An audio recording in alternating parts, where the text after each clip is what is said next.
di penyampaian kita bahwa untuk level 1 ini untuk karakter ada 7 materi yang akan dikembangkan oleh para mentor-mentor kita di maupun luring, sehingga nanti kami sengaja tidak bagi materi-materinya. Nanti insya Allah seiring berjalannya kegiatan ini, mudah-mudahan kita bisa langsung juga bagikan bukunya.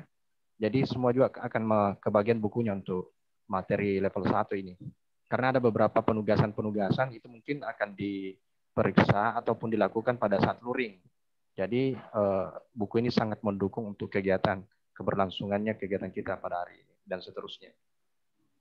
Berikutnya adalah adik-adikku sekalian, seperti yang kita sudah sampaikan, beranjak dari kegiatan bahasa Inggris level 1 kemarin, aturannya juga akan seperti itu, sehingga diharapkan partisipasi full pada kegiatan ini, termasuk yang mengulang pada kelas yang sebelumnya pada hari ini baru bergabung. Ini juga diharapkan agar semuanya bisa terlibat. Nah, nanti itulah mengapa bahwa mentor yang hadir hari ini semua akan terlibat langsung. 2 orang selaku pemateri dan selebihnya akan menjadi observer, akan memantau para mahasiswanya yang telah ikut bergabung di kegiatan ini 7 hari ke depan. Saya kira itu untuk sementara penyampaian kami dari LBPK. Insyaallah kami mohon kesediaan Bapak Biro Aksi selaku mentor untuk dan sekaligus sebagai salah satu penyusun buku di karakter ini untuk sebentar untuk menyampaikan materi-materinya. Demikian, Assalamualaikum warahmatullahi wabarakatuh.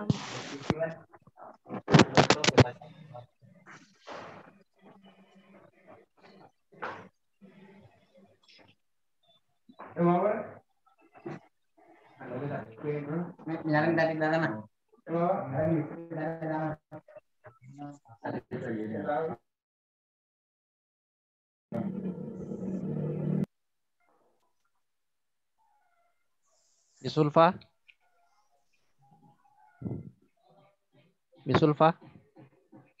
Ya, Sir.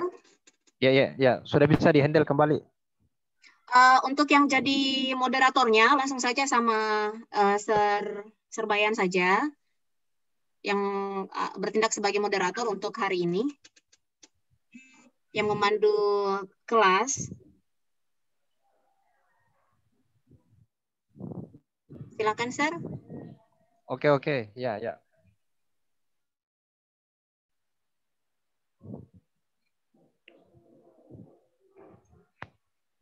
Halo, gimana? Iya, Sir. Untuk selanjutnya langsung dipandu sama Sir Bayan saja untuk menghandle pertemuan pertama. Silakan, Sir.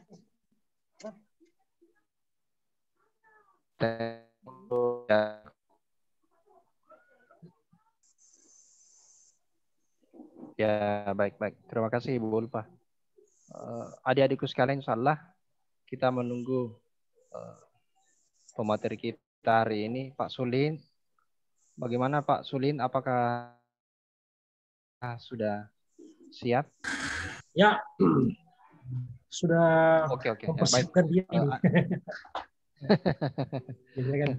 Saya kira baru ini dulu.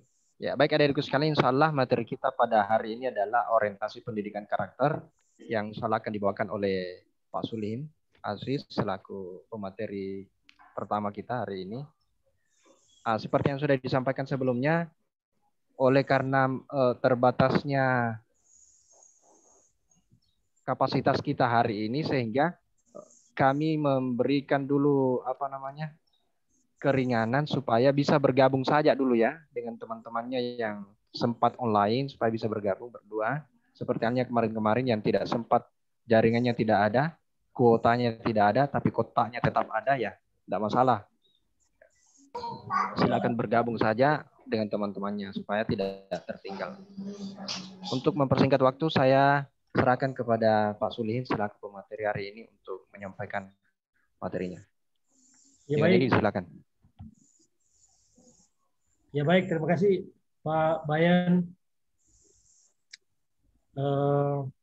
Hari ini sebelumnya Assalamualaikum warahmatullahi wabarakatuh semuanya. Waalaikumsalam warahmatullahi wabarakatuh. Waalaikumsalam warahmatullahi wabarakatuh. Baik, terima kasih. Untuk kita senantiasa bersyukur kehadirat Allah Subhanahu wa taala. Hari ini kita sehat-sehat walafiat sesuai rencana untuk menjalankan perkuliahan perdana berbimbing yang sedianya akan diantarkan juga langsung oleh direktur kita, namun hari ini masih tentu kita semua masih berduka, masih berkabung seperti yang disampaikan tadi Pak Bayan. Kita tentu mohon maaf kepada anak-anak mahasiswa. Berarti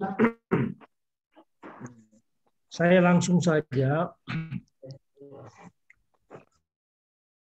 untuk materi orientasi pendidikan karakter. Saya mau bicara dulu soal pentingnya pendidikan karakter dilangsungkan di UNASMAN. Selain memang diatur dalam konstitusi kita, juga jauh-jauh sebelum itu, jauh-jauh sebelum ada konstitusi negara soal pendidikan karakter itu, UNASMAN, Profesor Dr. Kiai Sahabudin sudah berpikir jauh ke depan tentang pentingnya pendidikan karakter itu. Jadi beliau katakan alumni UNASMAN sangat diharapkan bukan hanya pintar dalam aspek akademik, tapi juga pintar atau cerdas moral, sehingga kita akan melahirkan mahasiswa yang tidak hanya pintar akademik, tapi juga berakhlak baik, bermoral baik. Saya kira Profesor Sahabudin sangat melihat bahwa semakin ke depan bangsa kita akan semakin membutuhkan yang baik. Bukan hanya coba anak-anakku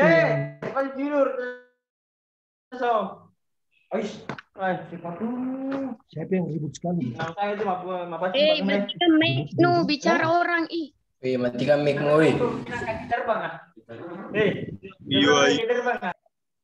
Asisul yang bernama Asisul.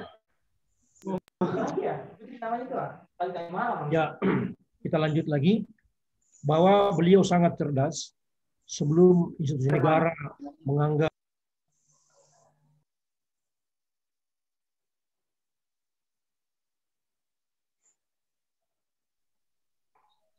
Tapi Pak Sulihin unmute suara tak? Ya. Apakah dari awal tadi belum pernah didengar apa yang saya katakan ya, Pak Wayan? Barusan ya? Oh, barusan ya? Iya. Kalau begitu saya lanjut saja. Ya, jauh-jauh sebelum institusi negara kita, konstitusi negara kita soal pendidikan karakter itu dibuat oleh negara kita, Profesor Dr. Sahabudin sudah melihat betapa pentingnya pendidikan karakter di generasi muda. Karena semakin lama bangsa kita akan semakin membutuhkan orang-orang yang baik, bukan hanya orang-orang yang pintar. Mungkin bisa kita saksikan di negara kita, begitu banyak orang yang kelihatannya sangat pintar, tapi ternyata tidak berakhlak baik karena telah mengambil yang bukan haknya. Itu contoh kecil saja ya. Sehingga alumni UNASMAN diharapkan bukan hanya pintar akademik, dia juga punya perilaku atau budi pekerti yang baik. Nah, itulah yang mendasari ya. Beliau mengatakan bahwa UNASMAN harus mencetak orang yang tidak hanya pintar tapi juga punya akhlak yang baik. Itulah yang mendasari kita melaksanakan pendidikan karakter. Kalau pendidikan bahasa Inggris tentu secara umum kita bisa lihat begitu banyak orang yang sudah jadi pejabat, tapi kalau mau menyebutkan kata-kata Inggris kadang-kadang mereka salah. Sehingga kalau alumni UNASMAN nanti menjadi bupati, jadi camat, insya Allah ke depan 20 tahun, 25 tahun ke depan, tidak lagi bikin malu, membuat pernyataan-pernyataan bahasa Inggris yang keliru. Nah, itu hanya sekelumit gambaran singkat soal pentingnya pendidikan karakter itu kita laksanakan di kampus yang dikoordinir oleh Lembaga Pendidikan Karakter dan LBPK, ya, Lembaga Bahasa dan Pendidikan Karakter. Nah, orientasi pendidikan karakter sebenarnya menurut hemat saya itu selalu tertumpu pada soal kearifan lokal. Karena moral yang baik atau perilaku yang baik sepertinya menjadi berbeda antara satu daerah dengan daerah yang lain di Nusantara. Sehingga saya katakan bahwa pendidikan karakter kita sesungguhnya itu adalah bertumpu pada soal kearifan lokal. Bagaimana Sulawesi Barat umumnya, kemudian khususnya Pulau Mandar berperilaku baik dalam bahasa maupun bertingkah laku. Sehingga saya mengatakan di sini bahwa anak-anakku sekalian dalam ini itu bertumpu pada soal kearifan lokal. Jadi kadang-kadang soal kesopanan menjadi hal yang berbeda antara daerah yang satu dengan daerah yang lain. Nah, bagaimana kita memperlakukan orang tua, bagaimana kita memperlakukan orang yang sebaya dengan kita, terus bagaimana kita memperlakukan orang yang lebih muda, itu sangat penting karena saya selalu berpendapat. Sabe Pak, Assalamualaikum Pak. Saya selalu berpendapat bahwa saya lebih memilih, saya lebih memilih orang yang punya perilaku baik, punya kesopanan yang baik, punya moral yang baik, akhlak yang baik, walaupun akademiknya tidak terlalu hebat, ketimbang orang yang punya pengetahuan secara akademik hebat, tapi perilakunya kurang baik. Saya kasih contoh, orang kalau dites agama, mahasiswa kalau dites agama, si A mendapat nilai 9 secara akademik, karena begitu dia menghadapi tes, begitu cepat dia kerjakan sedemikian rupa sehingga nilai akademiknya sangat hebat. Ada juga orang yang si B misalnya tidak terlalu hebat hafalannya dan segala macam, ingatannya tidak terlalu bagus. Ada yang dapat 9, ada yang dapat 6. Tapi yang dapat 9 adalah perilakunya kurang simpati, kemudian dapat 6 itu perilakunya sangat bagus, akhlaknya bagus. Tentu kita akan memilih orang yang akademiknya tidak terlalu besar, tidak terlalu hebat, tidak terlalu berprestasi, tapi akhlaknya sangat baik. Nah, demikian pula yang berkembang di tradisi, bukan tradisi ya, kebiasaan-kebiasaan kita di lingkungan UNASMA, yang begitu kekeluargaan, yang begitu akrab, dosen juga, mungkin banyak yang sependapat dengan saya bahwa saya lebih menghargai anak-anak yang meskipun tidak terlalu hebat akademiknya, tapi dia menghargai perkuliahan, rajin datang, kemudian fokus dalam belajar di kelas, ketimbang anak-anak yang tidak terlalu rajin datang, kemudian kuliah semaunya, tapi kelihatannya cerdas. Saya lebih memilih orang, inilah yang dimaksud dengan pentingnya pendidikan karakter. Tentu ada yang namanya superior, ada yang yang lebih hebat, ada juga yang sangat jelek atau buruk. Misalnya orang yang punya akhlak yang baik, tapi prestasi akademiknya juga sangat bagus, itulah yang menjadi ideal. Tentu kita buruk. Cuma kalau kita diperhadapkan pada pilihan, itu tadi yang saya katakan di awal. Tapi kalau idealnya adalah prestasinya bagus, akademiknya hebat, perilakunya dan akhlaknya juga bagus, moralnya juga bagus. Nah, yang menengah adalah bagaimana tidak terlalu bagus akademiknya tapi akhlaknya bagus. Paling buruk adalah sudah tidak bagus akhlak, akademiknya juga hancur. Nah, inilah anak-anak sekalian bagaimana mengadaptasi itu, bagaimana merespon itu sehingga bisa menjadi rujukan ya dalam menjalani perkuliahan kita. Oh, ternyata UNASMAN seperti ini kehendaknya, kemudian tradisi-tradisi atau persepsi-persepsi dosen di UNASMAN seperti ini, sehingga kita bisa rubah perilaku, fokus di kelas, menghargai perkuliahan, menghargai dosen, punya perilaku yang bagus, punya kerjasama yang bagus sama teman-temannya, tidak tertutup, mudah menolong dan segala macam. Begitu banyak hal-hal yang nilai-nilai kearifan lokal kita di dalam mempelajari membangun karakter kita yang lebih bagus ke depan. Seperti yang saya katakan tadi, bahwa bertumpu pada kearifan lokal. Itu yang ingin saya katakan. Yang selanjutnya adalah saya mau memberi contoh bahwa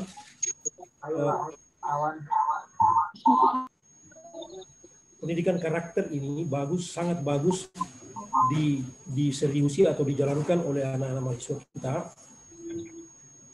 Kita bersyukur ya, selama LBPK ini berdiri, kita tidak pernah mendengar riak-riak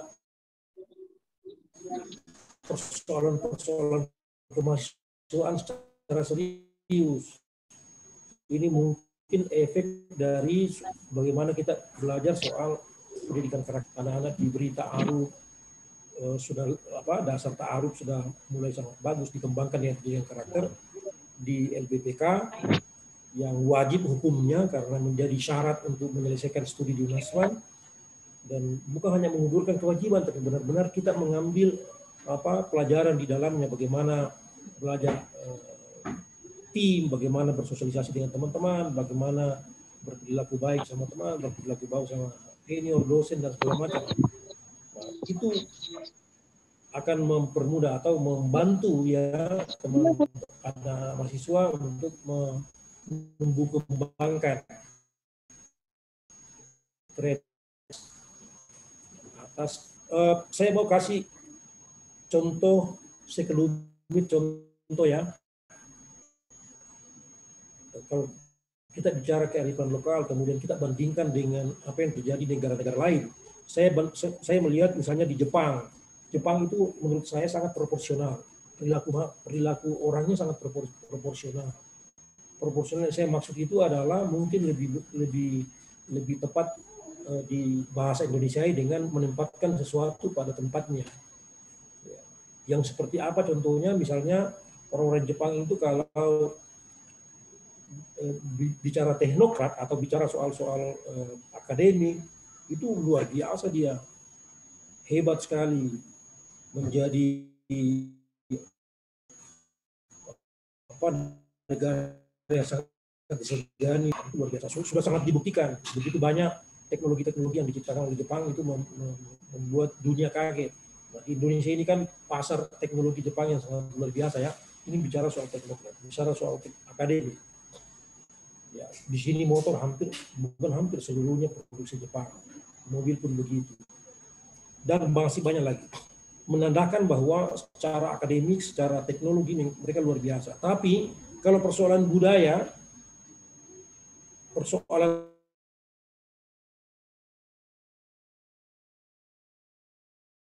hormat kepada raja dan segala macam, itu luar biasa. Dia kayak kalau kita sembahyang ruku, itu menghormat kepada raja, menghormat kepada seniornya. Di perhelatan dunia pun kita lihat begitu, bagaimana Jepang hormat di atas ring tinju misalnya, itu luar biasa. Nah, saya katakan bahwa dia menempatkan sesuatu pada tempatnya. Inilah yang kita anggap ada relevansinya dengan fenomena atau situasi yang ada dalam daerah kita. Kalau kita mau relevansikan dalam aspek-aspek kearifan lokal. Nah, beda dengan kita. utamanya yang saya bicara sempit saja di Polewali Mandar, mungkin Sulawesi Barat juga, beda dengan kita. Kadang-kadang peristiwa budaya kita campur baur dengan peristiwa-peristiwa ruang lingkup nasional. Nah, misalnya di kantor bupati, di kantor camat, kan banyak orang yang panggil daeng, panggil tua. Kan tidak perlu sebenarnya karena ini peristiwa nasional. Kecuali kalau peristiwa budaya sampai pagi pun kau menyebut itu tidak ada masalah. Nah, inilah yang saya anggap proporsional. Nah, menurut saya pribadi, hemat saya, persepsi saya, orang yang berlaku seperti itu, maka dia memenjara sendiri kreativitasnya, ya. Dia memenjara sendiri kreativitasnya sehingga dia harus tunduk berlebih-lebihan, menyebutkan kata-kata hormat yang berlebih-lebihan sehingga kreativitasnya tidak berkembang. Nah, beda dengan orang Jepang, ya, proporsional, menempatkan sesuatu pada tempatnya.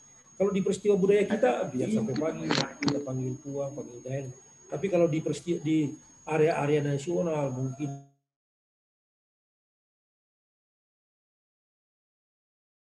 itu kantor bupati, kantor apapun juga, kalau sudah saya melarang, tapi menempatkan sesuatu pada tempatnya.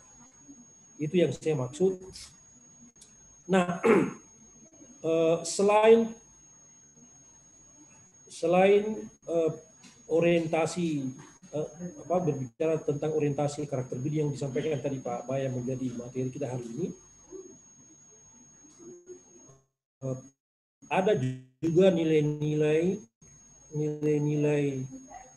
karakter yang harus ditekankan sama anak-anak mahasiswa, soal misalnya kedisiplinan, toleransi, lebih-lebih itu. Ini sangat fenomenal di negara kita. Semakin lama, semakin kita disibukkan atau semakin kita dipusingkan dengan hal-hal yang berbau intoleran misalnya. Nah, kalau kita bicara itu tentu kita bicara sangat relevan dengan orientasi pendidikan karakter kita. Tentu di kampus kita ini kita tidak mengenal orang yang intoleran. Saya bahagia sekali, bahkan saya gembira melihat anak-anak mahasiswa kita, orang yang tidak berjilbab, sudah pasti non muslim, berbaur bahkan sangat bersahabat dengan orang-orang yang berhijab. Sehingga saya menganggap bahwa ini sesuatu fenomena unik, ya, di negara kita, di daerah kita. Dan memang kita tidak heran, di Polman ini kan tergolong daerah yang sangat heterogen, pluralistik, ya, sehingga gambaran-gambaran seperti itu memang lumrah. Nah, kalau berkembang persepsi-persepsi atau opini-opini atau karakter-karakter yang intoleran, itu kan sangat mengganggu daerah kita, bukan hanya mengganggu daerah, bahkan mengganggu negara kita. Karena biasanya identitas-identitas itu memenjara agama maupun identitas budaya, sehingga orang yang terpenjara soal itu akan menjadi problematika tersendiri di masa yang akan datang. Bahkan bukan di masa yang akan datang, sekarang pun sudah begitu. Identitas-identitas tertentu yang sangat primordial itu menganggap kelompoknya lah yang lebih bagus dari kelompok lain, itu semuanya salah. Ini kan cara-cara berpikir intoleran, ya. Nah, itu dia. Kita tidak harapkan seperti itu terjadi di kampus kita. Di kampus kita bagaimana kita bersosialisasi dengan normal kepada siapapun juga, lintas agama, lintas budaya, dalam itu, ya. Kalau kita bicara soal kearifan lokal, tentu banyak sekali. Kadang-kadang ada orang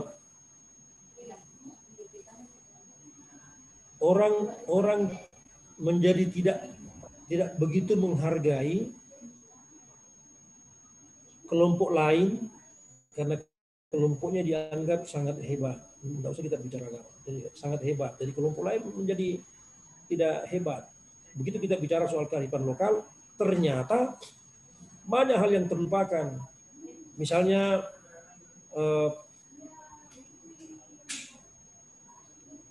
orang tidak ingat atau lupa kalau dia makan ikan, begitu besar andil soal-soal kearifan lokal. Kalau kita bicara soal ikan, tangkap ikan di laut kan peralatan-peralatan yang sangat berperan aktif, misalnya lopi, nah itu kan kearifan lokal. Nah, anak-anak diajar peka, mahasiswa diajar peka soal-soal seperti itu. Jadi anak-anak mahasiswa diajar peka. Jadi kita makan ikan segar di meja itu, tapi kita lupa di mana sumbernya. Jadi kita seolah-olah, wah ini kan gampang, simple saja, ada uang, berarti kita bisa makan ikan segar. Kita lupa bahwa di balik itu ada orang yang sangat menyambung nyawa, malam-malam gelap, hujan untuk mendapatkan ikan itu. Kemudian dia jual padahal sangat murah. Nah, artinya apa? Kita mengajari sensitivitas mahasiswa kita soal kecil. Beras yang kita makan itu diupayakan sangat luar biasa oleh petani, sehingga ada rasa yang mendalam bahwa ternyata hidup ini harus toleran, harus menerima, harus menghargai, respect kepada kehidupan yang lain. Ya, respect kepada kehidupan yang lain. Karena kenapa? Tidak satupun orang yang bisa hidup sendiri. Kalau misalnya ada mahasiswa saya tanya, kamu mau semuanya saya kasih, semua harta yang ada di Polowali saya kasih, gedung, rumah, tanah, tapi kalau hidup sendiri kan tidak enak. Untuk apa kita banyak barang, tapi kita hidup sendiri. Kita menjadi bahagia, kita menjadi berarti karena kehidupan orang lain ada di sekeliling kita. Nah, sehingga butuh penghargaan seperti itu. Ya kan? Nah, begitu kita tanya, sepatu kita punya, jilbab kita punya, kita tidak bisa bikin sendiri, tapi kita beli karena banyak duit. Tapi kalau begitu kita bilang, uangmu tidak berarti karena sesuatu ini tidak kami jual, kalau kita tidak punya apa-apa. Jadi rumah batu mungkin besar, tinggi menjulang, ternyata dibuat oleh tukang yang tidak punya pendidikan. Assalamualaikum, Pak. Kita hanya bisa membayar. Pak. Ya. Ya, Waalaikumsalam. Ada masalah, Pak Bayan? Mohon maaf, mungkin agak panjang pengantarnya, mungkin kita. Ya, silakan Pak Solim. Berdiskusi sambil saya mencari-cari. Silakan Pak Bayan. Silakan Pak, silakan. Bisa dilanjut. Oh ya. Ya. Pak. Jadi hidup ini menjadi indah.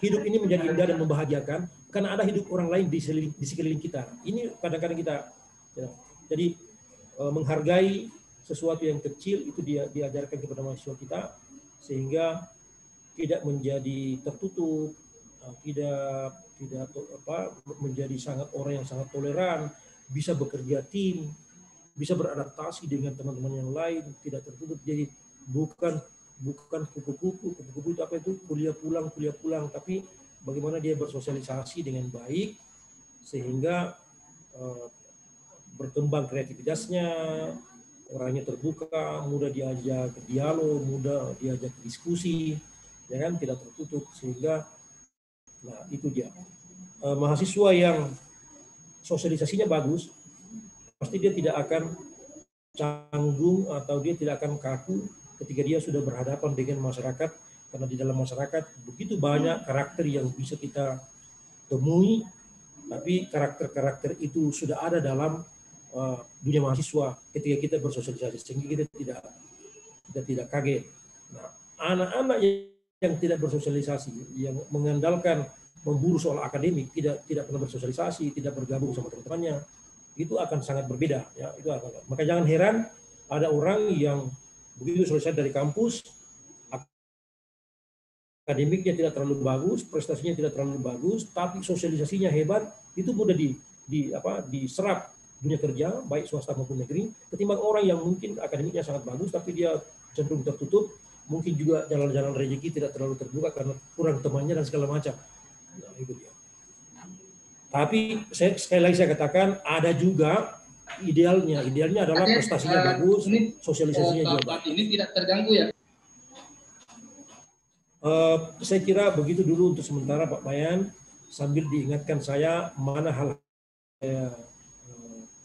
sentil dalam persoalan orientasi pendidikan karakter ini, sambil menunggu respon anak-anak mahasiswa kita. Mungkin ada yang ingin didiskusikan, ada hal-hal yang dianggap fenomenal di lingkungannya, persoalan-persoalan di lingkungannya, entah itu persoalan ekonomi, persoalan budaya, persoalan pendidikan, persoalan agama, kesehatan, dan lain-lain. Kita bisa diskusikan, direlevansikan dengan orientasi-orientasi pendidikan karakter kita. Saya kira untuk sementara seperti itu Pak Bayan, sambil menunggu. Karena saya belum menerima cetakan bukunya, saya lupa lagi membaca sejak saya pulang dari Majene kemarin. Saya pikir-pikir tadi mungkin ini ada penjadwalan kembali karena Ibu Rektor mungkin tidak bisa, tapi tidak apa-apa, ini kita sudah mulai, Ibu Rektor mungkin di lain waktu lagi. Saya kira untuk sementara begitu dulu Pak Wayan. Saya tidak ada yang bisa saya sharing di sini dulu, soalnya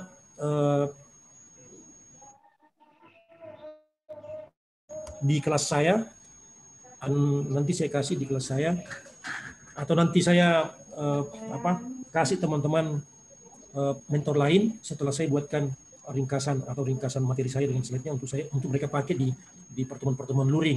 Ya, insya Allah seperti itu. Mohon maaf atas kekurangan. Sementara begitu dulu Pak Wayan, sambil menunggu respon mahasiswa kita. Terima kasih. Assalamualaikum, moderator. Terima kasih Pak Sulaim. Ya, kenapa Asisul? Saya dari Aisul Pak. Saya Aisul Pak, ingin bertanya sedikit tentang pemaparan apa yang tadi disampaikan oleh... Ya, sebentar. Ya, oke, baik. Dulu ya. Tadi beberapa hal yang sudah disampaikan oleh Pak Sulaim selaku pemateri kita hari ini. Insya Allah kita akan gali lagi pada kesempatan ini untuk memberikan kesempatan kepada adik-adikku semuanya untuk bertanya dan mendiskusikan kembali apa hal yang sudah disampaikan oleh pemateri kita tadi. Nah, untuk kesempatan ini saya berikan 2 penanya dari laki-laki dan 2 penanya dari perempuan dulu ya. Kita tampung dulu ininya sambil langsung kita akan. Siapa penanya pertama? Aisul Pak, Aisul atau Asisul ini? Asisul, ya. Silakan, dari tadi ini selalu on bicaranya. Ya, oke. Silakan. Bismillahirrahmanirrahim. Assalamualaikum warahmatullahi wabarakatuh. Segala puji syukur Waalaikumsalam. Allah SWT karena kesempatan hari ini kita diberikan sebuah ilmu pengetahuan yang baru, sahabat-sahabat sekalian dan teman-teman sekalian. Dan terima kasih juga kepada moderator karena saya disempatkan untuk bertanya tentang apa yang jadi tidak pengetahuan saya hari ini. Jadi yang ingin prodi mana ini, Asisul? Saya pertanyakan sini Pak, langsung saja tentang dari prodi mana? Apa sih sebenarnya tentang yang menjadi permasalahan kan hari ini ada sebuah problematika di ranah sosialisnya kita atau di ranah sosialnya kita tentang mungkin itu persoalan agama, kebudayaan dan adat istiadat masing-masing. Nah hingga itu ada sebuah problem yang terjadi di Nusantara ini. Nah konflik kebudayaan, kenegaraan dan adat istiadat karena negara yang kita ketahui hari ini adalah negara yang memiliki beragam budaya dan agama atau tradisi adat masing-masing. Nah, sangat sulit sedikit Pak, sangat sulit ketika hari ini aux input model intisari dari bernegara kita tidak mengetahui, sedangkan pemaparan materi yang disampaikan tadi oleh pemateri tersebut atau dosen tersebut itu tidak dapat esensialnya. Karena yang saya ketahui Pak tentang apa yang diajarkan oleh senior saya di PMI dalam ranah karakteristik untuk membangun sebuah etika atau estetika harus ada pembedahan. yang dimana ada pembedahan etika secara relasi agama dan negara, dan estetika secara agama dan relasi negara dan budaya adat istiadat. Sedangkan pemaparan materi yang disampaikan oleh Bapak tadi atau oleh pemateri itu tidak konkret. Jadi ada deployment ambigu yang terbangun di ranah kampus hari ini saya lihat, Pak. Contoh halnya kemarin kampus kita ketahui ada kerusuhan yang dibuat oleh mahasiswa. Nah, bagaimana etika hari ini tentang persoalan seperti itu? Apakah etika disebut etika ketika tidak ada nilainya tersendiri, kenapa? Sedangkan materi hari ini membahas tentang etika. Sedangkan senior-senior yang kemarin otomatis sudah pernah mendapatkan sebuah materi etika, dia tidak mampu menerapkan estetika dan etika di dalam menjaga negara, di dalam merangkul sebuah kata toleransi. Nah, hari ini saya sebagai maba baru ingin mencoba membuka sebuah nalar produksi berpikirnya kita di ranah kaum intelektual ini atau di ranah akademisi, sahabat-sahabat sekalian. Coba kita kaji kembali, jangan sampai hari ini dosen dan senior-senior hari ini yang ada di kampus membohongi kita, karena pada dasarnya sudah ada bukti yang terjadi sebuah kriminalisasi karena adanya sebuah konflik internal kampus, ya, bisa kita katakan HMI dan PMI. Nah, sedangkan dosen yang masuk tadi membahas tentang etika, pluralisme atau kita sebut dengan pluralisme.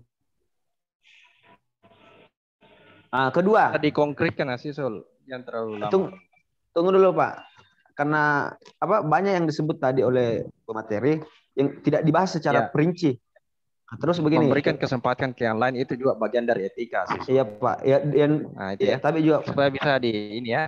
Iya, Pak. Tapi juga Pak, memotong bahasa orang sebelum sampai penjelasan itu juga masuk dalam kategori etika atau estetika, Pak. Mohon izin, Pak. Karena saya cuma menyampaikan. Iya. Ini kan sudah konkretnya terlalu lama. Ya, ada kesempatan lain. Saya tangkap nih maknanya yang kau bilang. Nah, jadi begini, Pak. Bagaimana dulu, Pak? Bagaimana merelasikan atau menerapkan secara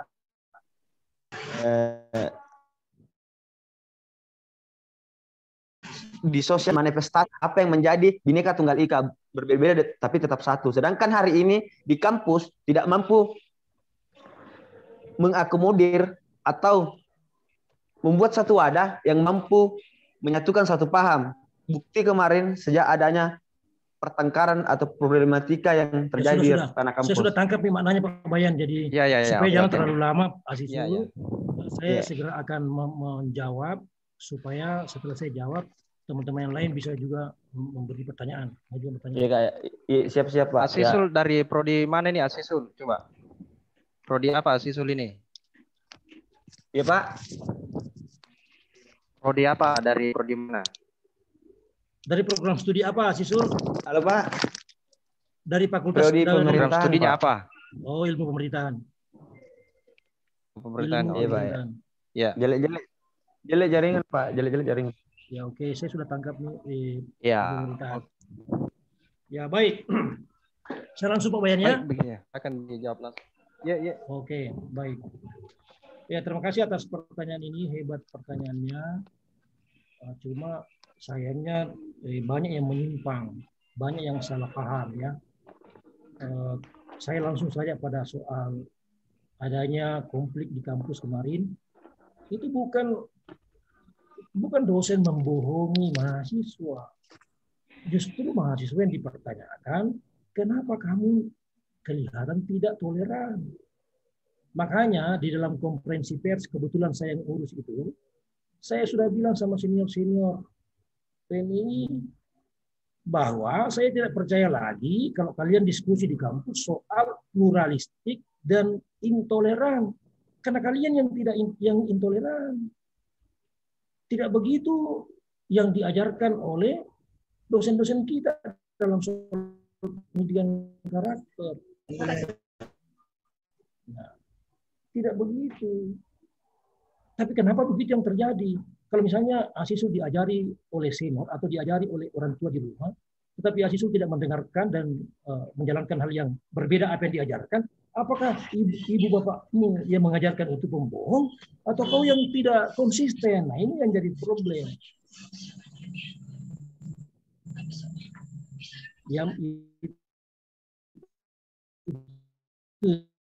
ya, teman-teman atau adik-adik saya yang menjadi seniormu di PNI mengatakan bahwa saya tidak percaya lagi kalau kalian bisa berdiskusi di kampus soal pluralistik, kebinekaan, toleran, karena kalian sendiri yang menjalankan itu tidak toleran.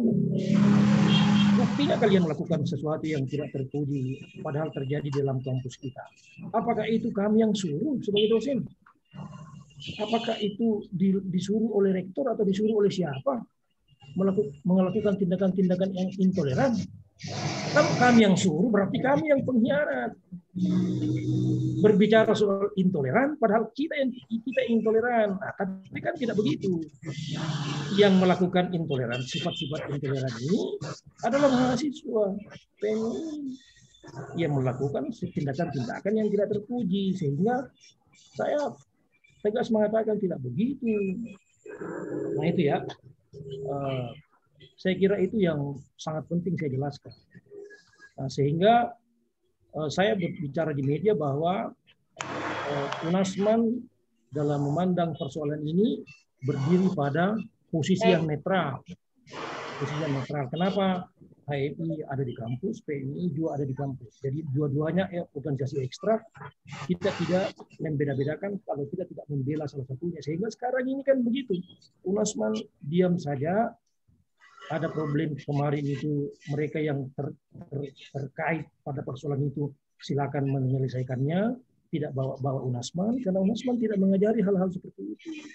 Hal-hal yang membuat menjadi pikiranmu menjadi intoleran, tidak menerima keberadaan orang lain, itu kita tidak ajarkan seperti itu. Kalau ada, nah, apalagi dua organisasi itu membawa atribut agama. Masa atribut agama kita bawa terus kita beringas kayak kriminal? Nah, itu kan menjadi ironis juga. Nah, kalian ini utamanya siswa sebagai anak-anak junior, ya artinya pasanglah matamu baik-baik, telingamu baik-baik, buka hatimu baik-baik, belajar dengan baik. Siapa sebenarnya yang mengajarimu kebaikan dengan membawa atribut agama? Siapa yang palsu, yang seolah-olah membawa atribut agama tapi perilakunya sangat beringas, sangat premanisme? Nah, itu pelajari di situ. Siapa yang ngajari kayak begitu? Apakah dosen atau bukan dosen? Makanya sebagai anak yang baru berkembang, pelajari itu supaya tidak salah kaprah ke belakang. Kalau soal tadi di awal-awal pertanyaan soal konflik agama, konflik budaya secara nasional, itu mari kita belajar sama-sama. Itu sangat luas sekali pembahasannya. Semakin lama semakin kuat kelompok-kelompok identitas yang menimbulkan cara-cara berpikir primordial, itu kan menjadi masalah kita bersama secara nasional. Ada kelompok-kelompok, baik itu kelompok agama maupun kelompok-kelompok tertentu, sangat primordial. Menurut dia yang paling benar, kelompok lain tidak benar, meskipun sesama muslim. Itu kan yang muncul di negara kita. Sesama muslim, tapi primordialisme itu sangat subur. Kalau bukan kelompoknya itu kafir, meskipun sesama muslim. Itu kan menjadi itu bukan contoh yang baik dalam kehidupan berbangsa dan bernegara kita. Kadang-kadang mereka juga selalu menyetir persoalan-persoalan kenegaraan dalam perspektif agamanya. Ya kan, ini kan tidak adil. Sementara satu problematika dalam sebuah negara itu harus dipandang dalam perspektif hukum negara. Tidak bisa dipandang dalam perspektif agama, karena kita menjadi tidak adil bagi orang lain. Di situ problematikanya. Tapi saya kira mari kita belajar bersama, melihat situasi-situasi atau fenomena-fenomena seperti itu. Apakah primordialisme itu meskipun dalam suatu agama sangat baik atau tidak, itu menurut saya tidak baik, karena kalau bukan kelompoknya bisa saja dia dikafirkan. Apalagi orang yang kafir di matanya, orang yang kafir dalam pandangan agamanya itu jauh lebih kafir. Sesama muslim atau sesama kelompok agama saja dikafirkan. Nah ini berhati-hati. Makanya berorganisasilah, karena organisasi itu bagus, membangun karaktermu, membangun nilai-nilai positif yang ada dalam dirimu secara kolektif. Jangan tidak berorganisasi, karena berorganisasi itu bagus, tapi belajarlah dengan baik bagaimana menjalani organisasi itu dengan baik. Bukan hanya menerima saja, orang Jawa bilang, bukan hanya iya saja, tapi kritis. Apakah ini pelajaran yang Anda sampaikan ini cukup bagus dan efektif dijalankan ke depan? Itu kamu yang akan menilainya. Meskipun seniormu ngomongnya A, tapi dalam hatimu B, karena kau pun punya persepsi sendiri, kau pun punya rasionalitas sendiri, katakan B kalau memang B. Jangan ikut-ikutan mengatakan A. Kalau memang cara berpikirmu jauh berbeda dengan apa yang diajarkan, nah, itu perlu didiskusikan. Makanya kemarin saya marah besar. Siapa yang menyuruh ini kelompok-kelompok kampus melakukan serangan? Padahal kalian saya kenal sebagai kelompok-kelompok mahasiswa yang memakai atribut Islam. Dari Islam mana? Dari guru-guru mana yang mengajari premanisme? Nah ini yang jadi masalah. Sehingga tidak usah bicarakan itu lagi, karena ini hanya pendidikan karakter, bagaimana kamu menjadi lebih baik. Kalau mahasiswa diajari kemudian mahasiswa melanggar, bukannya dosennya dituduh pembohong, tapi justru mahasiswanya loh. Nah, itu ya. Jadi belajarlah berorganisasi dengan baik, dengan mengandalkan potensi dirimu sendiri. Jangan asal dirimu, tapi mempelajari atau menyeleksi, menyaring mana yang menurutmu bagus dan mana yang menurutmu tidak terlalu bagus untuk dikembangkan ke depan. Jadi kalau ada senior yang mengajak brutal, mengajak premanisme, ya janganlah. Sampaikan sama dia dari ayat mana dalam Al-Quran mengajar kita seperti itu. Dari guru mana misalnya mengajari kita harus melakukan premanisme, terus apa. Nah, itu. Kedepankanlah diskusi, kedepankanlah dialog, kedepankanlah musyawarah. Jangan mengedepankan hal-hal yang sifatnya kekerasan. Saya kira begitu. Ya, Aziz Zulia. Saya kembalikan ke Pak Bayan. Iya. Ya, saya kira sangat tepat sekali tadi yang sudah disampaikan oleh Aziz juga. Ini adalah bagian dari konsep bernegara yang bagus. Ini sudah mulai kritis menurut saya. Hanya mungkin ada beberapa hal yang perlu sedikit moderat, gitu ya, Sisul ya. Cara pandang kita memang betul selaras dengan senior kita, tetapi bukan berarti orang lain itu salah.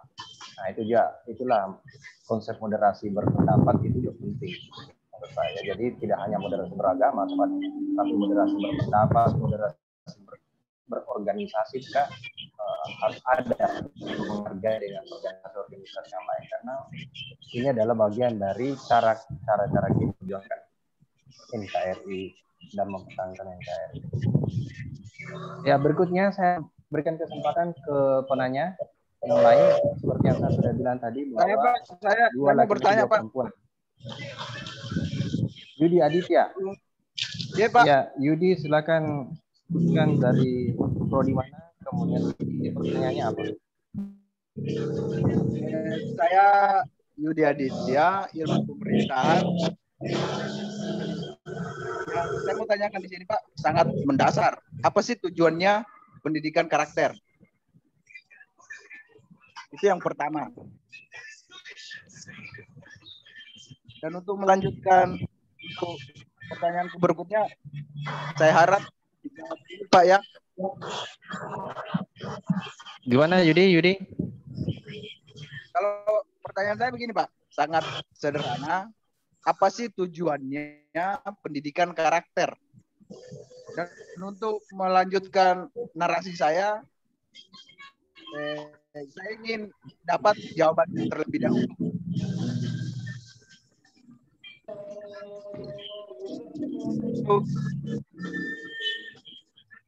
Hilang-hilang suara tak?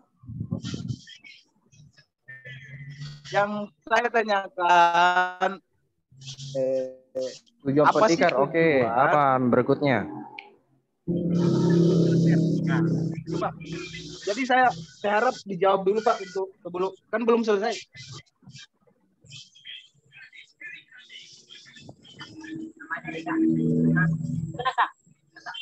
Tujuan pendikar ya? Ya. Tujuan pendikar yang ditanyakan ya? Ya. Yang saya tanyakan Pak, apa sih tujuan pendidikan karakter? Ya, cocok nih pendikar itu deh. Oke, ya, mungkin saya langsung ke pemateri. Silakan Pak Suli. Ya baik. Terima kasih atas pertanyaan yang bagus. Sebelum saya jawab ini, Yudi Aditya, saya mau mengatakan dulu sama Asisul bahwa dari pertanyaanmu potensimu bagus. Berhati-hatilah untuk belajar ke depan ya. Asisul. Kemudian Yudi Aditya juga bagus pertanyaannya, tapi sayang sekali penjelasan ini sebenarnya sudah saya antar di depan ya. Apa yang melatar belakangi pendidikan karakter itu. Karena seperti ini. Tapi tidak apa-apa. Dengar dulu Yudi. Dengar saya dulu, nanti kalau misalnya ada lagi yang ingin kau tanyakan baru bicara lagi, karena ini bukan pertemuan langsung. Ini pertemuan yang menggunakan jaringan yang bisa saja menjadi ngadat ya. Dengar saya dulu. Ya. Di awal sudah saya katakan kalau di institusi negara atau negara kita, dalam konstitusi negara kita memang sudah melakukan pendidikan karakter, tapi jauh sebelum itu sebenarnya pendiri kampus kita sudah berpendapat bahwa UNASMAN ini akan berusaha keras meluluskan atau mencetak para sarjana yang tidak hanya pintar dalam soal-soal akademik, Yudi, tetapi juga punya akhlak dan moral yang baik. Nah, itu sebenarnya tujuannya. Jadi UNASMAN bukan bercita-cita untuk hanya mempintarkan alumninya, tapi secara akademik, tapi dia juga pintar dan punya akhlak yang baik. Sehingga kalau dia terjun ke masyarakat, dia tidak menjadi masalah di masyarakat. Kalau dia nanti jadi pejabat, dia tidak menjadi seorang koruptor. Kalau dia menjadi pejabat nanti, dia tidak sewenang-wenang atau semena-mena. Dia betul-betul memikirkan apa yang dia pimpin, apa yang dia lakukan, sehingga akan menjadi lebih baik. Jadi kalau dia ya begitu ya. Jadi Yudi, kami harapkan kamu nanti kalau keluar dari UNASMAN bukan hanya pintar secara akademik, prestasimu bagus, IP kamu 3,9 sekian misalnya, atau bahkan 4,0, tapi kamu juga berperilaku baik di rumahmu sendiri. Kau hormat kepada orang tuamu, hormat kepada seniormu, hormat menyayangi adik-adikmu dan segala macam, dan peduli kepada masyarakatnya. Dia tidak cuek, karena kita ini hidup selain makhluk pribadi, kita juga sebagai makhluk sosial. Nah, kalau makhluk pribadi itu maksudnya kita ini punya nama, Yudi, kita punya hak dan kewajiban. Itu namanya makhluk pribadi, dihargai, ada KTP-nya, ada mungkin SIM-nya, ada apa dan segala macam. Itu namanya makhluk pribadi. Tapi makhluk sosial, kita tidak bisa hidup tanpa orang lain, bukan? Sehingga kita respect kepada orang lain. Apapun profesinya, apapun posisi sosialnya, tidak boleh kita mengatakan apa ini apa tunjinian, tidak begitu. Jadi orang UNASMAN itu setelah tamat di UNASMAN, dia harus berpikir seperti itu, bahwa semua orang harus dihargai, sehingga itulah pentingnya pendidikan karakter. Begitu kamu dikasih kepercayaan oleh siapapun, baik itu orang tuamu, keluargamu, pemerintah, masyarakat, kamu bukan orang yang tidak dipercaya, tapi kamu orang yang menjadi sangat amanah. Itu namanya pendidikan karakter. Karena di situ kan ada nilai-nilai karakter, misalnya kita orang yang sangat adil, kita orang yang sangat toleran, menghargai orang lain. Jadi Saya boleh lanjut pertanyaan ke berikutnya, Kak? Tapi pertanyaan pertama sudah oke ya? Pak, mantap, Pak. Ya. Oke. Karena Tapi tunggu dulu Yudi, nanti kita serahkan dulu sama Pak Direktur LBPK. Mungkin dia masih punya waktu untuk kamu satu pertanyaan lagi atau menyerahkan kepada yang lain supaya semua dapat bagian. Kecuali kalau tidak ada yang mau bicara, ya silakan lagi Yudi. Pak, karena ini masih lanjutan dari pertanyaan yang tadi sih sebenarnya. Ya, boleh. Kalau begitu, oke. Sikat ya, ya. Terima kasih jawabannya, Pak. Ya. Jadi begini, kenapa saya tanyakan seperti itu tadi? Karena saya melihat pendidikan karakter ini agak terbalik. Seharusnya kan karakter pendidikan, bukan pendidikan karakter. Yang ini menurut pemahaman saya sendiri, Pak ya. Jadi seakan-akan ketika kita menggunakan pendidikan karakter, maka seakan-akan kita masuk ke universitas, seakan-akan kita belum memiliki karakter. Nah, yang seharusnya kan pendidikan karakter bertujuan untuk mengembangkan karakter yang dimiliki oleh para mahasiswanya. Supaya jangan panjang Yudi, sepertinya begitu maksudnya Pak Bayannya, pengembangan karakter ya. Ya. Pengembangan karakter dan Yudi, pendidikan LBPK bahasa ini ya, dan pengembangan karakter Yudi, ya. Pengembangan. Jadi cocok, Yudi cocok. Mungkin saya yang betul itu Yudi, sudah betul itu Yudi. Pak, siap Pak, siap. Konteksnya yang diberikan oleh pemateri ini. Tapi kan penjelasannya meluas. Apa yang pertama tadi alhamdulillah sudah mengena. Hanya saja kalau dari saya perspektif saya pribadi itu agak terbalik sih sebenarnya ketika kita mengatakan pendidikan karakter, kan seharusnya karakter pendidikan. Itu yang saya meluruskan. Ya saya kira kita boleh berbeda pada hal istilah ya. Untuk karakter pendidikan mau pendidikan karakter, saya kira itu bukan wilayah di sini untuk mendiskusikan itu dulu ya. Nanti akan bisa diperluas lagi pada spring Yudi. Saya kira bagus itu. Oke, saya lanjut dulu ke. Iya. Saya lanjut ke penanya berikutnya. Mungkin dari ini tadi sudah saya berikan porsi ke lagi.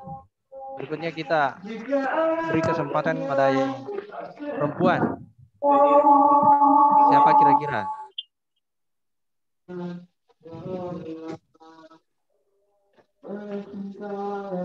Silakan, yang dari perempuan ada yang mau bertanya? Ada tadi mahasiswa yang angkat tangan, perempuan. Sunarti ya, siapa? Atas nama siapa? Ada tadi yang angkat tangan itu saya. Sunarti. Siapa tadi? Silakan Sunarti.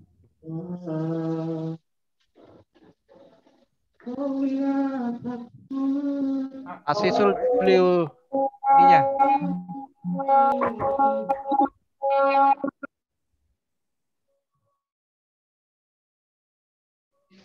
Mana atas nama Sunarti? Apa? Suryanti konversi silakan Dek. Angkat tangan tadi. Suryanti. Ya, Suryanti. Silakan. Suryanti, mana Suryanti?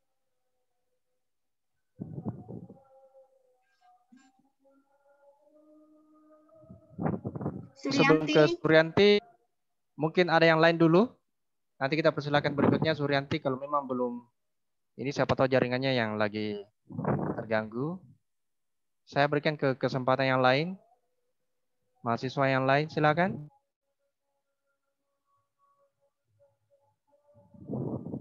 Atas nama siapa? Ya, sambil misalnya kita yang tidak sempat juga memberikan komentar, mungkin boleh juga ya pada saat ini bisa di kolom chat. Misalnya ada yang masih malu-malu untuk mengungkapkan unek-uneknya dengan cara bertanya, ya boleh melalui kolom chat bisa bertanya. Kemudian kita bisa mengcover semuanya pertanyaan-pertanyaan itu. Untuk berikutnya saya berikan kesempatan ke yang lain siapa? Atau kalau memang belum ada yang dari perempuan, saya kembali ke laki-laki dulu. Ya Pak, Assalamualaikum Pak. Asisul lagi Pak. Asisul, yang lain dulu ya. Kita dulu kesempatan ke yang lain. Siap Pak. Kalau tidak ada yang lain Pak, nanti saya. Siapa?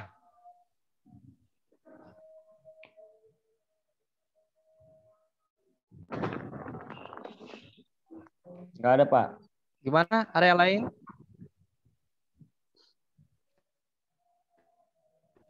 Enggak ada, Pak, enggak ada.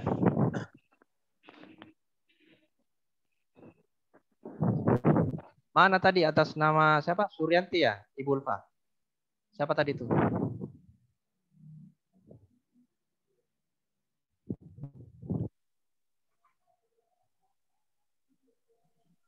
Iya, Sir, atas nama Suryanti.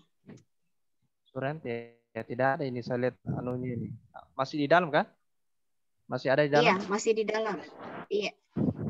Suryati. Ini Suryati angkat tangan mau bertanya atau bagaimana, Dek? Suryati ya?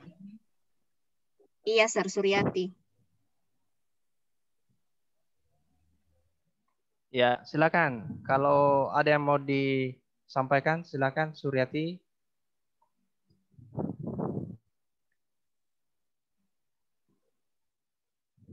Ya, ini ruang untuk berbicara dengan ini ya.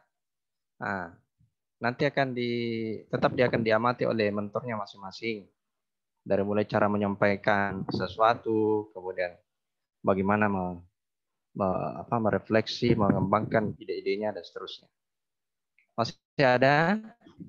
Ya, Aisul, Pak, ingin bertanya, Pak. Asisul, ya silakan Asisul. Ya. Terima kasih banyak, Pak. Ada yang menjadi kekurangan paham saya di sini, Pak, tentang bagaimana sebenarnya melihat atau membuat suatu parameter berbicara tentang etika. Karena berbicara tentang etika, otomatis dia berbicara tentang kespiritualisasian atau ilmu spiritual. Nah, yang menjadi persoalan di sini adalah etika dan estetika biasa bertabrakan atau membuat sebuah problem. Misalnya seperti ini. Etika membahas tentang kebaikan dan buruknya. Kedua, estetika membahas tentang keindahan, apa yang hasil dari indera penglihatan, maka itu akan dikelola melalui reproduksi akal. Nah, yang menjadi sulit hari ini di ranah kaum akademisi hari ini, apalagi ketika orang yang sudah paham agama melalui YouTube, maka sangat gampang memberikan sebuah penilaian kepada seseorang bahwasanya itu tidak baik. Misal contoh, di barat sana atau di kultur-kultur kebudayaannya kita seperti Dayak, seperti orang-orang Bali, itu memberikan semua simbolik kepada dirinya. Simbolik seperti ada penataan yang disebut dengan penataan badan. Jadi mereka tato semua badannya itu, Pak, orang-orang Dayak. Nah, bagaimana di ranah mahasiswa menakar bahwasanya apakah hal itu baik atau hal itu buruk. Sedangkan alasan mereka, dengan observasi saya melalui mereka, dengan bincangan-bincangan mereka kepada saya, bahwasanya ya itu adalah sebuah estetika keindahan dan mereka anggap baik. Tapi di sisi lain kita di negara ini masih menganggap bahwasanya itu adalah seorang penjahat atau kriminalisasi. Nah, bagaimana hari ini menakar secara esensial bahwasanya di dalam negara Nusantara ini betul-betul bisa memahami bagaimana kebinekaan tunggal ika yang akan didialektikakan di dalam ranah kampus. Karena yang menjadi sulit hari ini, bahkan di ranah kampus gagap dan gugup untuk bagaimana memiliki konsep toleransi. Contoh hal kecilnya, terkadang di kampus tidak bisa menyatukan persepsi atau sudut pandang dalam sebuah problematika. Yang dihadirkan hanyalah kritikan, tapi tidak bisa menghadirkan solusi. Nah, hari ini saya sebagai maba yang baru, bagaimana dari pemateri untuk menyatukan persepsi di dalam negara, sedangkan sudah dikatakan dari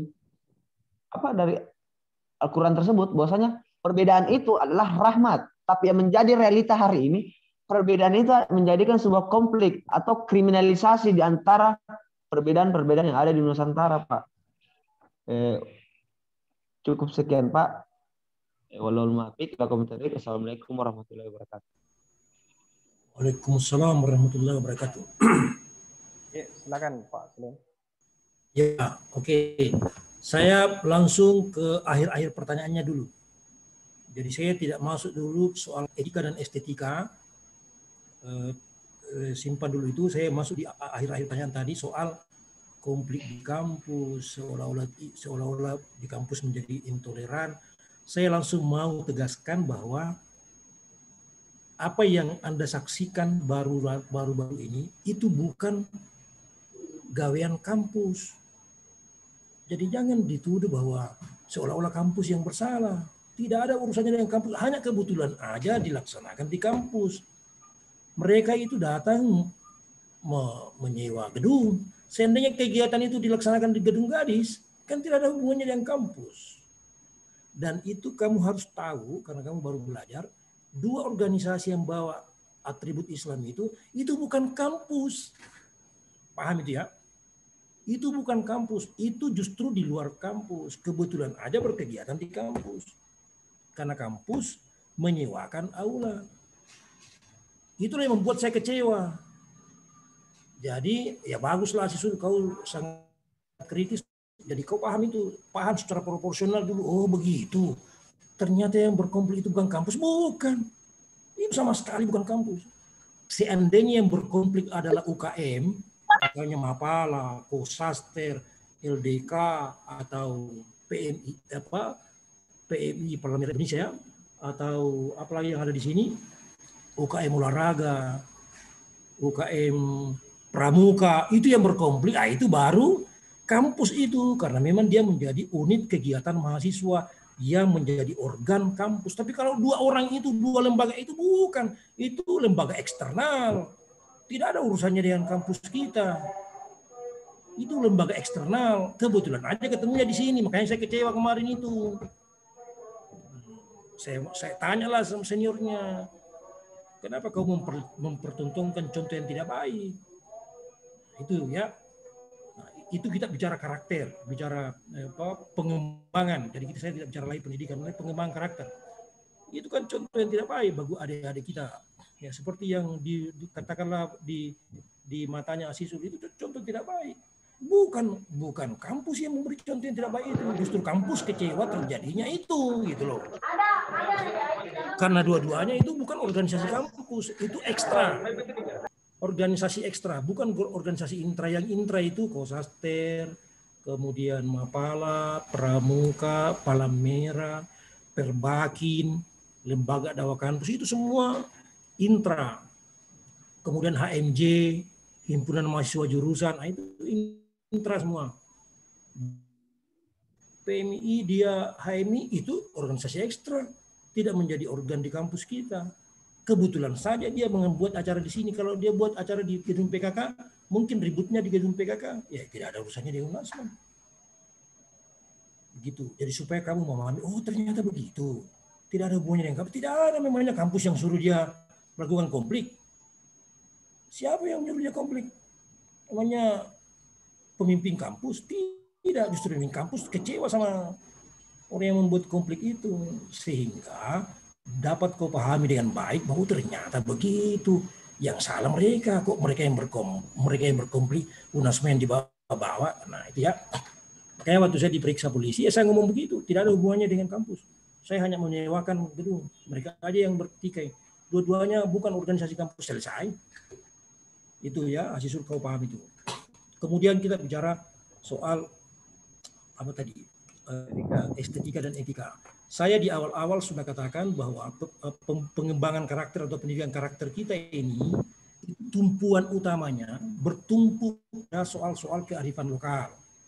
Jadi saya tidak terlalu bawa pada ranah-ranah nasional ya, tapi karena fenomena nasional juga menarik ya tidak apa-apalah kita bahas seperti itu sehingga akan lebih menarik. Tapi kalau bicara etika, kita bertumpukan kepada soal-soal kearifan lokal, itu kan jelas sekali etika-etika yang ada di daerah kita ya. Mungkin yang ada di daerah lain, tapi kita di sini. Orang-orang muda itu bagaimana sangat respect kepada orang tua yang lebih senior. bahkan sampai mencium tangan dan segala macam ya, meskipun tidak ada hubungan keluarga dan segala macam, itu kan ada di kita. Bahkan kalau di orang Mandar itu Pepuang orang yang lebih tua umurnya, itu kan etik yang sangat bagus ya. Tidak ada diatur dalam hukum seperti itu ya, tapi dijalankan sebagai sebuah kebiasaan. Saya kira begitu. Jadi tadi dipertentangkan dengan soal-soal estetika, itu kan kalau meskipun keindahan, tapi kalau melanggar etika, keindahan itu diluhurkan. Misalnya ada orang yang sangat bagus melihat gambar-gambar yang sangat vulgar misalnya, karena itu dengan alasan keindahan, karena tidak etik menurut budaya atau kultur di daerah kita, ya tidak dibenarkanlah estetika itu. Tidak adakah estetika yang lain yang lebih etis? Tidak adakah estetika lain yang lebih religius misalnya, yang lebih kearifan lokal, estetika soal Lopisande, estetika soal rumah panggungnya Mandar, estetika soal apalagi dokar, estetika soal kudapat saya patuh dan segala macam, itu kan estetika yang sangat kultur ya, sangat etnik di kita, itu indah. Tapi kalau misalnya estetika barat, orang melihat perempuan yang berpakaian tidak senonoh dengan alasan keindahan, yang tidak cocok dengan kearifan lokal kita, sehingga estetika itu dikesampingkan. Kalau estetikanya melanggar etik, itu baru etik. Nah, bagaimana kalau dia melanggar hukum? Karena etika ini kan dibawanya hukum ya. Etika lebih dibawa daripada hukum. Sehingga jangankan etika, jangankan hukum, etik saja kalau sudah dilanggar estetika itu bisa kita kesampingkan. Ya. Begitu. Tidak boleh atas nama estetika tiba-tiba kita melanggar etik-etik yang berlaku ya, moral-moral yang berlaku di kearifan lokal kita. Saya kira demikian. Nah, soal yang tadi pertama saya jelaskan, itu kau pahamilah proporsional. Oh ternyata begitu. Kampus tidak ada urusannya. Yang ada urusannya adalah mereka berdua itu yang dua-duanya adalah organisasi ekstra. Makanya tidak boleh dibawa-bawa ke ranah hukum. Unasman setelah saya diperiksa polisi tidak bisa.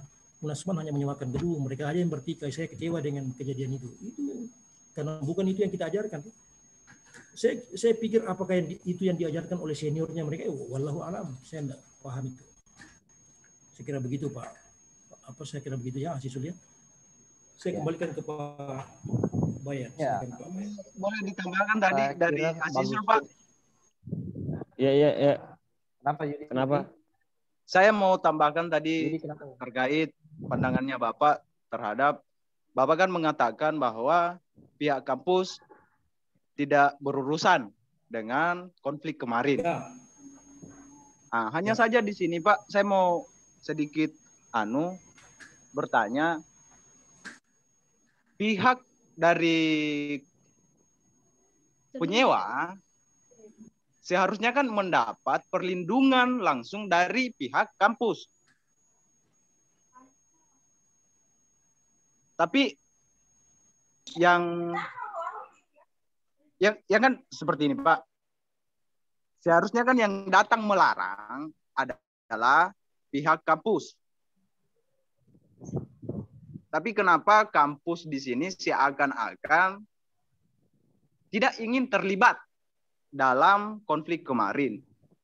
Padahal di dalam undang-undang yang pernah saya baca Pak, bahwa pihak penyewa harus mendapatkan perlindungan dari yang ditempati menyewa, kan seperti itu bahasanya. Saya kurang terlalu perjanjiannya di perundang-undangan itu pasalnya berapa, ayatnya berapa, kita sebutkan secara masif tuh, supaya di sini tidak ada kesalahan nalar untuk menafsirkan apa pasalnya, apa surat perjanjiannya. Nanti saya jelaskan. Ya. Mungkin juga itu Pak, sedikit tambahannya. Ya, saya langsung jelaskan Pak Wayan ya. Hanya saja di sini Pak, saya tidak mau digolongkan bahwa saya dari pihak salah satunya. Saya di sini berpihak netral. Saya mahasiswa Unasman dan saya cinta Unasman. Sekian. Ya. Yudi Asisul, perlu ditahu itu selaku senior. Saya orang PMI, saya besar di cabang Metro Makassar. Pak Sulihin orang HMI, tapi kita adem-adem aja, tidak ada masalah. Makanya betul itu Pak, betul. Karena begini menurut saya Pak. Ini ya. Kalaupun ada doktrin dari senior, setidaknya yang menjadi ideologi saya mengatakan bahwa senioritas hanya berlaku di adab dan etika, yang mana menuakan yang tua, tapi masalah persoalan pikiran, maka senioritas tidak boleh ada intervensi. Mungkin seperti itu Pak tambahannya. Ya, saya kira sudah bagus itu. Ya, dengan Yudi ini bagus. Pak. Assalamualaikum Pak. Kalau begitu saya jelaskan dulu. Saya klarifikasi dulu sedikit. Karena pertanyaan itu mengarah ke saya, karena saya membawa materi hari ini. Saya tadi jelaskan sangat jelas, sangat tegas mengatakan bahwa kampus berada pada posisi netral. Karena dua-duanya adalah organisasi ekstra. Itu dulu yang kamu catat dalam hatimu. Oh begitu ya. Apalagi kalau Azizul menganggap dirinya netral, pahamilah itu bahwa dua-duanya itu bukan organisasi yang di bawah naungan organ UNASMAN. Jadi kalau saya bicara kampus sekarang ya. Nah itu, ternyata begitu. Kemudian kita masuk pada soal sewa menyewa. Mereka nyewa, bahkan saya menyewakan ya. Saya mewakili UNASMAN menyewakan itu aula. Kalau kamu mengatakan kenapa pihak pemberi sewa, penyedia sewa itu tidak melindungi atau membela, sungguh luar biasa pihak-pihak kampus yang saya gerakkan itu, baik di orang-orang security maupun teman-teman saya yang mengantisipasi itu persoalan, itu sudah sangat jalan. Bahkan ketika sudah terjadi konflik, saya ada di kampus di hadapan Kapolres dan seluruh pengurus HMI mengatakan kalau saya bertindak profesional maka acara ini tetap dilanjutkan. Itu adalah perlindungan saya kepada pihak yang menyewa, karena saya profesional menyewakan. Makanya saya katakan dilanjutkan, ya kan? Oke, bisa dilanjutkan ini acara. Tapi padahal ini sudah terjadi konflik loh.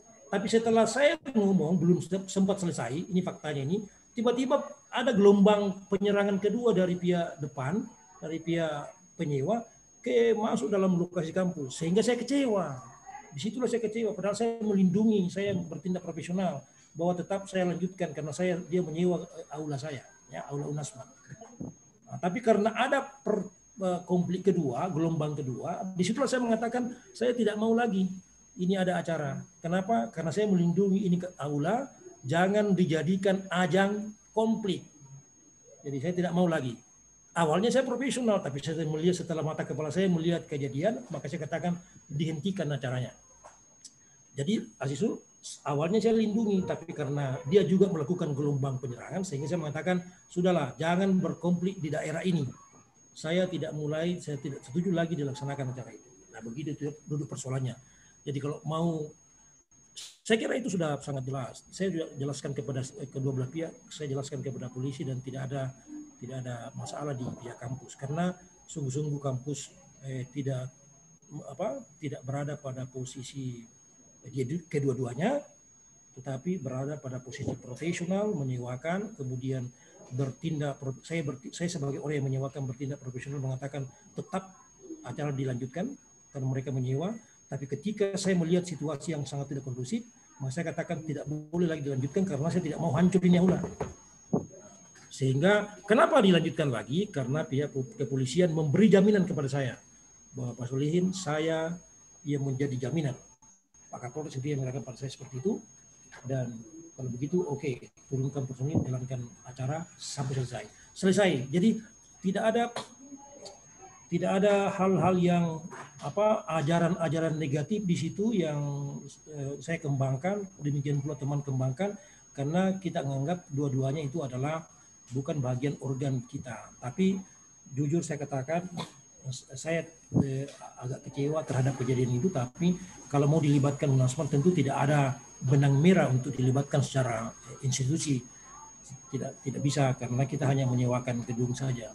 Dua-duanya bukan organisasi kita. Jadi tapi saya bisa amankan dengan baik, di pihak kepolisian saya jelaskan dengan baik, di press conference yang saya lakukan di kampus juga mereka sudah paham bahwa ternyata posisinya seperti ini. Ya, meskipun ada pihak-pihak yang mengatakan bagaimana kalau kampus juga melakukan pelaporan ke polisi soal apa, saya bilang tidak, saya tidak melakukan itu karena saya tidak mau ada kesan saya membela salah satunya. Saya koordinasikan kepada pimpinan, pimpinan pun berpendapat sependapat dengan saya mengatakan kita harus jangan terkesan membela salah satunya. Saya kira ya. Saya kira begitu ya Azizul ya. Saya kira no problem lagi. Kalau kamu masih tidak puas, temuilah saya secara pribadi di kampus. Ya, ini bagian diskusi dan sekaligus klarifikasi pembelajaran yang baik buat adik-adik semuanya. Mungkin ada pertanyaan berikutnya? Ada konsep lain yang mau ditawarkan oleh adik-adik kita ini? Suryati, Ibu Suryati ini dari tadi angkat tangan ini. Mau bertanya atau kenapa ini? Atau menyerah ini? Apakah ini? Suryati? Jangan-jangan ampun. Iya, ampun mungkin ini. Ada yang lain? Nah, waktu kita sebenarnya sampai jam 4 adik-adikku sekalian. Kalau memang sudah tidak ada lagi yang mau didiskusikan, boleh juga kita akhiri. Mungkin ada kata penutup dari pemateri hari ini yang mau disampaikan selaku pemakalah atau apa namanya. Oke, baik Pak Direktur, Pak Wayan. Untuk menutup, saya kira saya kembali di awal dulu untuk membuat kesimpulan bahwa pendidikan pengembangan karakter yang kita jalankan semata-mata sebenarnya sederhana, semata-mata memegang pada prinsip yang sudah saya katakan tadi di awal soal yang pernah dicita-citakan oleh anak guru kita pendiri kampus Profesor Dr. Kiai Haji Salahuddin yang mengatakan bahwa UNASMAN kami sangat menginginkan dia meluluskan orang-orang yang tidak hanya pintar dalam soal akademik, tapi dia juga menjadi orang yang berbudi pekerti yang baik, punya akhlak yang baik. Karena begitu UNASMAN akan membawa nama-nama atau kesan-kesan yang baik di masyarakat. Dimanapun dia nanti berada akan sangat bagus. Karena dia menjadi orang atau pribadi-pribadi yang baik, bukan hanya pintar tapi baik. Itu yang pertama. Terus yang kedua, saya ingin katakan belajarlah berpikir proporsional. Jadi belajar berpikir kritis tapi proporsional. Seperti yang saya bersyukur ada perkembangan diskusi ini yang sangat bagus. Jadi mahasiswa kita tidak diharapkan asal nerima saja, asal iya saja, tapi dia bisa kritis terhadap lingkungannya, kritis terhadap senior atau kritis kepada perjalanan hidup kita. Tentu karena ada idealisme kita sendiri ya dalam pencarian identitas, pencarian jati diri, belajarlah dengan baik. Jadi tidak seperti Azizul potensinya bagus, kemudian yang Aditya Yudi tadi potensinya bagus, sudah sangat luar biasa, itu bisa menjadi andalan nanti ke depan. Yang penting selalu berpikir proporsional ya, rasional. Jangan berpikir intoleran. Jangan juga begini, mengaku toleran, diskusi-diskusinya toleran, statement-statementnya toleran, padahal perilakunya intoleran, padahal tindak tanduknya intoleran, ya, gesturnya intoleran, perilakunya intoleran. Jadi saya kira cerdaslah di situ. Jadi bukan hanya kata-kata, tapi memang diimplementasikan dalam tindak tanduk bahwa memang pelajaran-pelajaran toleransi kita itu sangat penting juga diimplementasikan, bukan hanya sebatas teori saja atau sebatas kata-kata. Saya kira itu, dan yang paling utama adalah pendidikan pengembang LBPK ini, lembaga bahasa dan pengembangan karakter ini diharapkan menjadi sebuah ilmu yang menjadi pendamping potensi akademik secara reguler yang ada di kampus. Jadi dia menjadi pendamping ijazah nanti, sertifikatnya ini akan menjadi pendamping ijazah nanti, sehingga penerima pekerja di lapangan kerja nanti kan akan melihat bahwa ternyata sertifikasi soal pendidikan bahasa Inggris sudah dimiliki oleh anak ini, dan ternyata juga sudah diajari soal cara-cara berkarakter yang baik. Saya kira itu akan menjadi nilai tambah selain teori yang saya sampaikan tadi, idealisme saya sampaikan tadi, tetapi secara praktik ya, secara praktik juga bisa menjadi pendamping ijazah nanti untuk masuk pada lapangan-lapangan pekerjaan atau kembali kepada masyarakat untuk mengabdikan ilmu, sehingga orang lain, tentu kalau kamu sama-sama mendaftar, ada banyak kelebihan, apalagi Asisub dan Yudi ini adalah ilmu pemerintahan. Di samping ilmu pemerintahan sudah terakreditasi B, institusi UNASMAN juga terakreditasi B, kemudian itu termuat dalam ijazahmu. Kemudian ada juga pendamping ijazahnya, dia sudah melalui pendidikan karakter dan melalui pendidikan bahasa yang baik. Sempurnalah. Kalau bersamaan dengan perguruan tinggi lain di Sulawesi Barat yang belum ada dapat B institusinya, mungkin prodinya juga masih C. Kalau saya penerima kerja, saya langsung lihat, wah ini akreditasinya B, ini akreditasinya C, tidak mungkin saya terima C padahal ada yang B ya. Kalau nilai-nilai keadilan diterapkan, inilah pentingnya. Itulah fungsi akreditasi yang saya sampaikan tadi soal pendamping jasa. Tentu dilihat, oh ini sudah ada pendidikan bahasanya, sudah ada pelajaran karakternya. Saya kira ini jauh akan lebih bagus ya. Sudah punya dasar yang bisa dikembangkan ketimbang orang yang tidak punya pendamping jasa yang belum ada, meskipun itu bukan sebagai jaminan, tapi paling tidak ada bukti fisik bahwa kita sudah melakukan sesuatu orang lain tidak lakukan. Saya kira demikian Pak Bayan, Direktur LBPK. Terima kasih atas kesempatan yang saya diberikan pada saya. Saya kira kedepannya saya akan masih ketemu sama anak-anak saya di kelas yang menjadi bahagian dari saya untuk membina. Sayangnya saya tidak berada di pemerintahan untuk lebih mengembangkan diskusi kita. Mungkin ini sudah terbatas waktunya, tapi pertemuan-pertemuan di kelas atau pertemuan secara pribadi bisa kita kembangkan diskusi itu secara baik. Demikian, terima kasih atas perhatian. Mohon maaf atas kekurangan saya. Wassalamualaikum warahmatullahi wabarakatuh. Waalaikumsalam warahmatullahi wabarakatuh.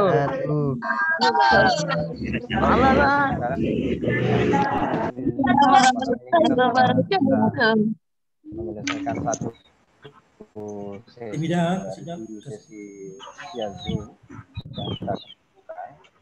Insya besok itu tetap di jam yang sama dengan dua pemateri yang berbeda lagi ya.